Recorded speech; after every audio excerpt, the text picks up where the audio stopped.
Iya kan, TNI-nya mama masyarakatnya 1.000, ya kita keluarkan 1.000, satu meeting satu itu kan selesai.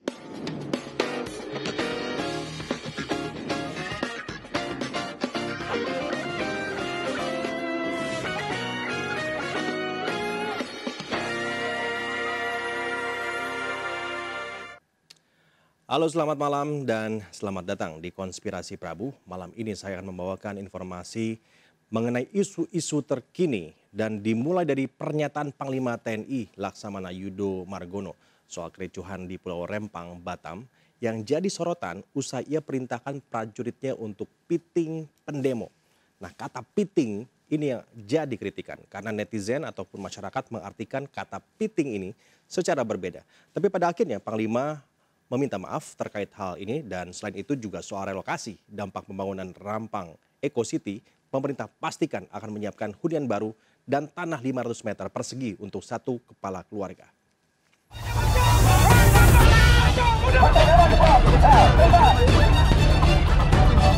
Lebih dari masyarakatnya itu satu orang meeting satu itu kan.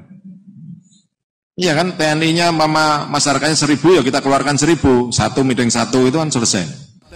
Panglima TNI Laksamana Yudo Margono menyikapi konflik yang terjadi di Pulau Rempang, Batam, Kepulauan Riau. Ia meminta anggotanya memiting para pendemo. Pernyataannya yang viral di media sosial itu pun menuai kritikan di masyarakat. Panglima TNI akhirnya meminta maaf atas pernyataannya soal piting pendemo membuat warga tersinggung. Ia juga meminta maaf apabila ucapan itu membuat masyarakat salah paham dengan memaknai kata piting secara berbeda. Tidak ada saya mengerahkan pasukan, karena memang nggak ada permintaan untuk pengarahan pasukan yang sebanyak itu, kan perumahan aja.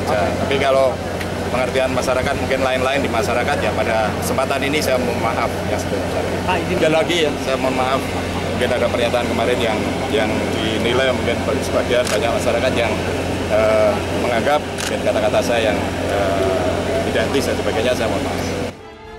Selain itu, Menteri Investasi yang juga Kepala Badan Koordinasi Penanaman Modal BKPM, Bahlil Lahadalia, memastikan pemerintah akan menyiapkan hunian baru untuk 700 kepala keluarga yang terdampak pengembangan investasi Rempang Eco City tahap pertama. Insya Allah semuanya ada jalan yang baik, yang penting dikomunikasikan baik-baik, hak-hak keseluruhan rakyat kita harus jaga, jangan kita zalimi mereka, tapi juga harus kita lihat perkembangan terhadap investasi. Proyek perumahan tersebut akan dibangun dalam kurun waktu 6 hingga 7 bulan. Sementara menunggu waktu konstruksi, warga akan diberikan fasilitas berupa uang dan tempat tinggal sementara. Bahlil mengungkapkan pemerintah telah menyiapkan tanah seluas 500 meter persegi per kepala keluarga. Pemerintah juga menyiapkan uang tunggu transisi sebesar 1,2 juta rupiah dan biaya sewa rumah 1,2 juta per orang, termasuk dengan tanam tumbuh, kerambah ikan dan sampan di laut. Wilayah ini juga akan dibangun pabrik kaca dan panel surya dengan nilai investasi yang masuk pada proyek mencapai 175 triliun rupiah dan bisa terus meningkat hingga 360 triliun rupiah. Sebelumnya kericuhan terjadi saat warga dari 16 titik kampung tua di Pulau Rempang, Batam, Kepulauan Riau menolak relokasi dampak pembangunan proyek strategis nasional Rempang Eco City. Dari tim liputan iNews melaporkan.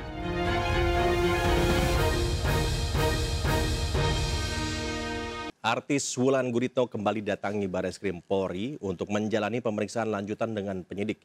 Kedatangan Wulan Guritno terkait lanjutan permintaan klarifikasi promosi judi online pada tahun 2020.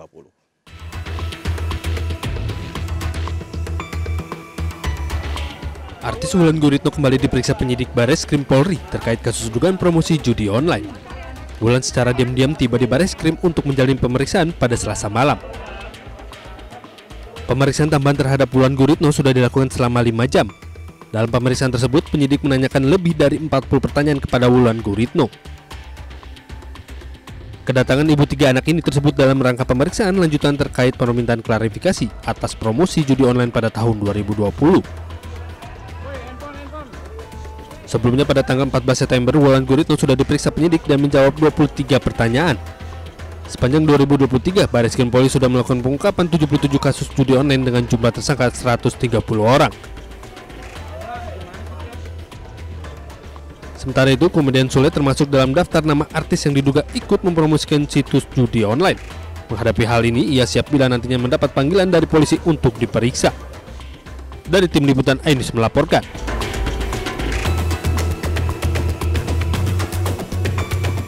Kasus film porno lokal yang melibatkan selebgram dan artis masih terus bergulir. Dari 16 pemeran film porno yang dipanggil polisi, baru 12 orang yang hadir pemeriksaan. Salah satunya adalah Siskae, 2 kali mangkir dan terancam dijemput paksa. Setelah pemeriksaan, polisi akan berdiskusi dengan para pakar dari ahli ITE hingga ahli bidang pornografi untuk menentukan kepastian hukumnya.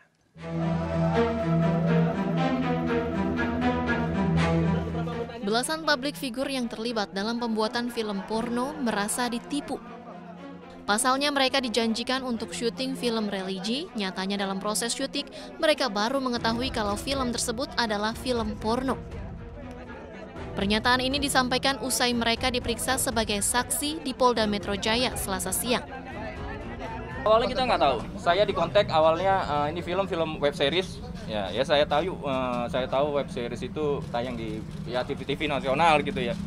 Sampai di lokasi saya nggak tahu kalau main film kayak gini. Dan satu lagi, kita juga dibilang ini film legal, berbadan hukum, punya pengacara pribadi, saudara I ya. Dia bilang ini berbadan hukum, legal. Jadi kita coba untuk memainkannya karena kita kayak otak kita sih kayak digiring, ini opininya ini legal. Lu nggak usah takut mainin film-film ini ya. Seperti itu sih. Pemeriksaannya berjalan lancar. Yang jelas saya menegaskan di sini, saya merasa jadi korban karena atas penipuan dari produser itu yang menjanjikan legal ternyata ilegal. Justru saya sebagai pemain di sini shock, kaget ini bisa menjadi perkara karena ya itu tersebut tadi produser menjanjikan legal ternyata ilegal. Itu saja. Terima kasih semua. Selain dibohongi, para publik figur ini mengaku dipaksa untuk terlibat dalam pembuatan film porno. Mereka pun mengaku hanya dibayar 1 juta hingga 2 juta rupiah untuk bintang film porno ini. Aku kenalnya dari awalnya dia DM Instagram, terus nggak ada imingin apa-apa gitu. Tapi dia maksa. Aku ada cuma 1 doang. Dia maksa. Saya di mana, Mbak? Dia maksa jadi ngechatnya itu ada 5 nomor. Tidak sesuai dengan segitu ya. Kak Meli tadi 1 juta, kakak berapa? Dari 1 juta sampai 2 juta. Satu film atau 1 hari? 1 hari. Kakak berapa film, Kak? Itu pembayaran pun Pembayaran pun tidak langsung dibayarkan, tetapi disendat-sendat juga. Total ada 12 publik figur wanita dan 5 pria yang terlibat dalam kasus film porno. Mereka berasal dari kalangan selebgram hingga artis. Dari total 17 orang, hingga kini baru 12 orang yang sudah diperiksa. Ke-12 pemain yang berstatus saksi ini terdiri dari 8 pemeran wanita dan 4 pemeran pria. Dari Jakarta, Jen Cahyani, Eri Nugraha, iNews melaporkan.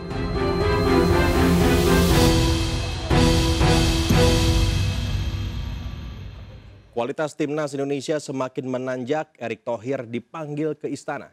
Selengkapnya usai jeda, hanya di Konspirasi Prabu.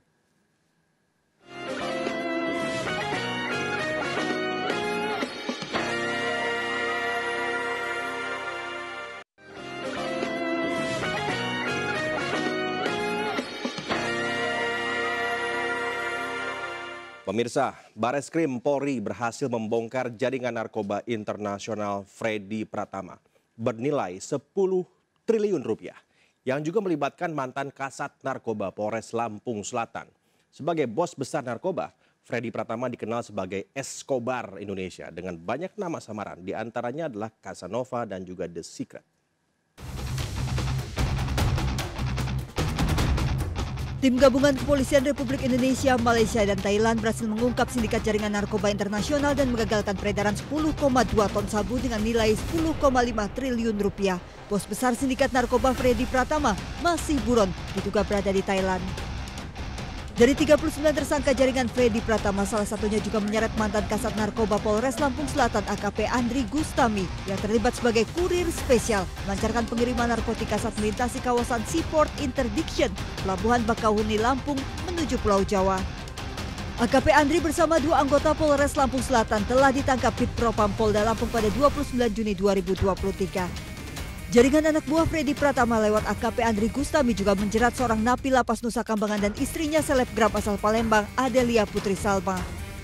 Cara kerja Freddy Pratama rapi dan terstruktur hingga dijuluki Escobar Indonesia dengan nama samaran The Secret, Casanova, Miming, Airbag hingga Mojopahit. Untuk menyamarkan, Freddy dan jaringannya berkomunikasi melalui BlackBerry Messenger. Dalam mengoperasikan sindikat narkoba ini, yang saya sampaikan tadi inilah sebuah organisasi sindikat yang rapi, terstruktur, dan sudah diatur sedemikian rupa oleh Freddy Pratama, siapa berbuat apa, ada yang bagian operasional, bagian keuangan, bagian pembuat dokumen, pengumpul dan membawa uang, dan lain sebagainya. 4 unit mobil, 1 motor besar dan bangunan berlantai 3 di Banjarmasin, Kalimantan Selatan disita aparat bernilai 43 miliar rupiah. Bangunan difungsikan sebagai rumah makan, kafe, dan hotel telah ditetapkan pengadilan aset milik gembong narkoba Freddy Pratama hasil tindak pidana pencucian uang. Selain mengejar Freddy Pratama, Polri juga memburu aset-aset miliknya yang diduga hasil tindak pidana pencucian uang dari bisnis narkoba. Saat ini jumlah aset sang Escobar Indonesia di sejumlah wilayah tanah air yang sudah berhasil disita mencapai 111 miliar rupiah. Tim Liputan iNews melaporkan. Sementara itu, kualitas timnas Indonesia semakin menanjak. Timnas yang sedang berlaga di Asian Games meraih kemenangan kemarin malam. Sebelumnya Indonesia juga telah mencetak sejarah lolos ke Piala Asia di 3 level usia. Ketua Umum PSSI Erick Thohir hari ini dipanggil Presiden di Istana membahas pengembangan sepak bola secara menyeluruh. Timnas Indonesia kembali meraih hasil positif di ajang internasional. Di Asian Games 2022, Timnas U24 kalahkan Kyrgyzstan pada laga perdana grup F. 2 gol dicetak Ramai Rumakik dan Hugo Samir.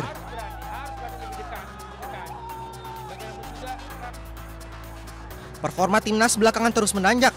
Sebelumnya Indonesia juga telah mencetak sejarah baru dengan lolos ke Piala Asia di 3 level usia yang berbeda. Melihat prestasi Timnas yang terus membaik, Presiden meminta PSSI membangun sepak bola secara menyeluruh. Erick Thohir Rabu pagi bertemu Presiden di Istana untuk membahas pengembangan sepak bola nasional dan persiapan Piala Dunia U17. Saat pembukaan, yaitu tanggal 10 November, di mana akan dihadiri juga oleh Presiden FIFA.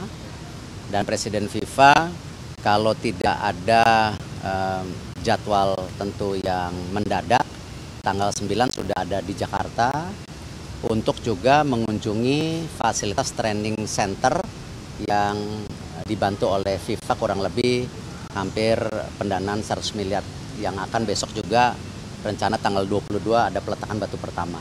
Jadi itu nomor 1 mengenai pembukaan. Yang kedua juga menyampaikan Bapak Presiden mengenai tentu alasan FIFA memilih daripada kota-kota tersebut. Sedangkan untuk Timnas U17 saat ini sedang menjalani pemusatan latihan dan uji coba di Jerman. Pemusatan latihan ini menjadi bagian dari persiapan menuju Piala Dunia U17 yang akan digelar di Indonesia. Garuda Muda bergabung di grup A bersama Ekuador, Panama, serta Maroko dan akan bertanding perdana di Stadion Gelora Bung Tomo pada 10 November 2023. Suara Nahdlatul Ulama dianggap jadi penentu di Pilpres 2024. Bahkan Presiden Joko Widodo menaruh perhatian khusus karena organisasi NU tersebar di seluruh wilayah Indonesia.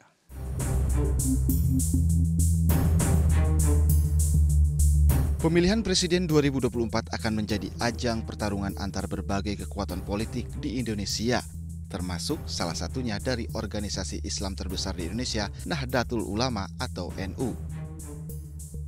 Saat membuka musyawarah nasional Alim Ulama dan Konferensi Besar Nahdlatul Ulama di Pondok Pesantren Al-Hamid Cilangkap, Jakarta Timur, Presiden Joko Widodo menyatakan Nahdlatul Ulama memiliki kekuatan yang luar biasa. Menurut Jokowi, perlu konsolidasi dan organisasi yang baik dalam mengurus ormas Islam terbesar ini. Hadirin hadirat yang saya muliakan, kekuatan NU ini sangat luar biasa. Jumlah anggotanya sangat banyak, sangat besar. Tersebar di seluruh tanah air Indonesia dan bahkan tersebar di berbagai negara. Kekuatan besar ini perlu dikonsolidasi. Perlu diorganisasi dengan baik. Ditingkatkan terus kualitasnya, bukan hanya di bidang sosial, di bidang keagamaan, dan di bidang kemanusiaan. Dalam acara ini, Rais Am PBNU Miftahul Akhyar sedikit menyinggung tahun politik 2024. Namun, ia tidak menjelaskan arah politik NU karena KPU belum menetapkan pasangan calon presiden dan wakil presiden. Instruksi menghadapi tahun politik.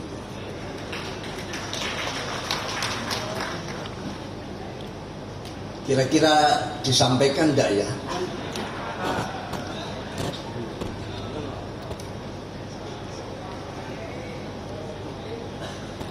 KPU belum menetapkan calon-calonnya. Kenapa kita tergesa-gesa?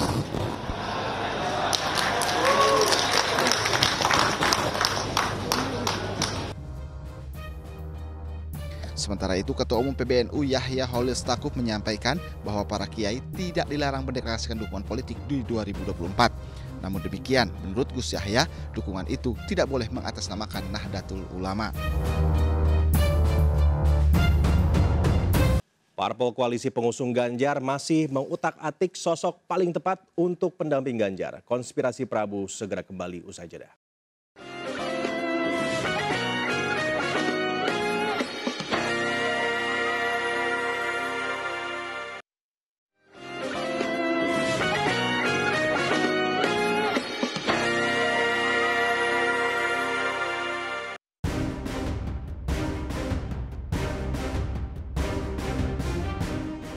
Dalam simulasi pasangan Ganjar Ridwan Kamil memperoleh suara tertinggi sebesar 34,8% responden. Proporsi suara yang sama juga dialami pasangan Ganjar Erick Thohir. Lalu di bawahnya ada pasangan Ganjar Mahfud MD dengan elektabilitas lebih rendah sebesar 33,9%. Diikuti oleh simulasi pasangan Ganjar Sandiaga Uno dengan perolehan 33,7%. Jika Ganjar dipasangkan dengan AHY, keduanya mampu memperoleh 32,5% responden suara. Sementara RK dan AHY sudah tidak masuk daftar kandidat cawapres Ganjar. Berarti dari survei Litbang Kompas mengerucut menjadi 3 nama pendamping Ganjar, yakni Erick Thohir, Mahfud MD, dan Sandiaga Uno. Sementara itu, survei dari SMRC yang dilakukan melalui telepon pada 5 hingga 8 September menunjukkan simulasi capres dan cawapres Ganjar Pranowo, Ridwan Kamil di posisi atas. Dalam simulasi ini, Ganjar Ridwan Kamil unggul dengan dukungan 35,4%. Lalu diikuti simulasi pasangan Prabowo Erick Thohir 31,7%. Sementara itu, pasangan simulasi Anies Mohaimin sebanyak 16,5% dan masih ada 16,4% yang belum jawab. Selain itu, Saidiman, peneliti dari SMRC, menyebut pasangan Anies Mohaimin belum memiliki efek dukungan walaupun telah lebih dulu mengumumkan sosok cawapres beberapa waktu lalu dan belum punya efek yang menaikkan dukungan Anies ketika dia berpasangan dengan Mohaimin. Survei ini menjadi penting dan kami menemukan bahwa yang bisa kami simpulkan adalah bahwa deklarasi itu belum terlihat dampak positifnya ya bagi kemajuan dukungan pada Anies Baswedan. Kalau kita bandingkan misalnya dengan survei tatap muka yang kami lakukan sebelumnya di awal Agustus, kami menemukan bahwa dukungan pada Anies Baswedan ketika itu individual itu sekitar 20-an%. Lalu sekarang ketika berpasangan dengan Muhaimin Iskandar 16,5%. Jadi kalau kita lihat jaraknya sebenarnya masih di dalam margin of error ya, tidak lebih dari 6%. Jadi margin of error dari survei terakhir kita 2,9%. Jadi ya sekitar 6% baru dikatakan signifikan. Jadi kami menemukan bahwa setidaknya ini tidak berpengaruh. Yang bisa kami pastikan bahwa deklarasi Anies Mohaimin itu sudah pasti belum meningkatkan suara Anies. Survei dilakukan dengan teknik RDD sampel sebanyak 1.212 responden dan margin of error survei 2,9% serta tingkat kepercayaan 95%. Dari tim liputan iNews melaporkan.